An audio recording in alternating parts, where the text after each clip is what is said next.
County Council President now sponsoring a proposal for major changes to the Civilian Police Merit Board. So this all comes after the board cleared 2 officers who shot and killed Aaron Bailey less than 2 weeks ago. 24 News 8's Tim McNicholas has more on the proposal.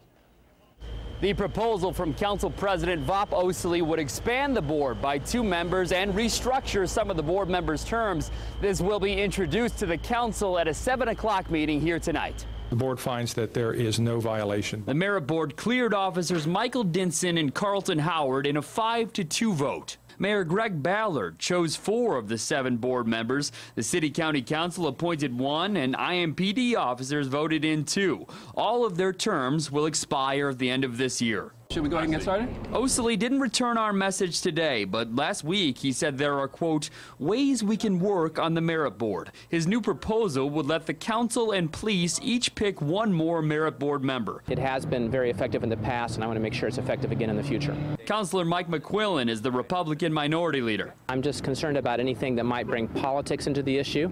I'm sure that President Osili would agree with me that this is not a political issue, and we need to make sure that politics stay out of it. The proposal would also stagger the terms of 4 board members picked by the mayor. Their term lengths would vary between 1 and 4 years, giving a sitting mayor power to pick new board members early in his or her administration. KP Singh is a merit board member who voted to keep Howard and Dinson. I think is a thought we need to consider that when a new administration comes in, they should have the way to really appoint some of their own people, and that can only happen if there is a staggering term or if there are 2-year terms, so that the new mayor has his own input and his own wisdom and ideas. Mayor Hogsett released a statement saying in part, President Osili's proposal would involve large changes to the merit board ordinance and potentially significant effects on existing IMPD policies. I urge council leadership to embrace a thoughtful, deliberative process, not a hurried reaction that could produce unintended consequences.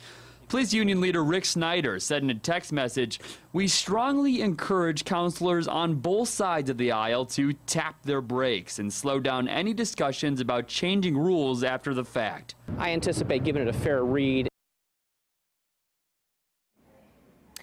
All right, in other news